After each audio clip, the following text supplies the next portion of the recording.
ఎంత హ్యాపీగా అనిపించిందో విమెన్స్ డే అప్పుడు వరల్డ్ కప్ మనమే విన్ అయితే. నాకు క్రికెట్ గురించి జీరో నాలెడ్జ్ అయినా కూడా నేను స్టడీ చేసేది పక్కన పెట్టేసి మా హస్బెండ్ చూస్తుంటే నేను కూడా చూశాను. నాకు అర్థం అవ్వలేదు. మా ఆయన అయితే ఎక్స్ప్లెయిన్ చేశారు. ఎక్స్ప్లెయిన్ చేసిన అర్థమైందంటే అట్లా అర్థం కాలేదు. మరి ఇంతకీ వరల్డ్ కప్ విన్ అయిందని ఎలా తెలుసు అంటే ఇంకా మా ఆయన ఉన్నాడు కదా ట్రాన్స్లేట్ చేయడానికి.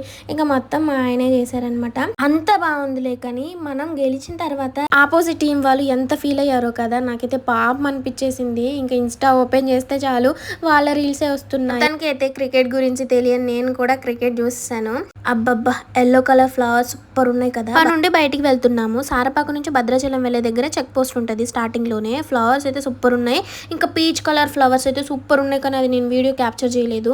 దారి పొడుగుతా orange colour purple colour flowers అయితే సూపర్ ఉన్నాయి. పర్పుల్ కలర్ ఫ్లవర్స్ అయితే చాలా ఎత్తునున్నాయి. అవి నేను వీడియో తీయలేదులే. కానీ ఇవి ఆరెంజ్ కలర్ ఉన్నాయి చూసారు. ఇవి మోదుగు పూలు అంట. మీలో ఎంతమందికి తెలుసు? తెలిస్తే వీడియోకి లైక్ చేయండి. Bye friends.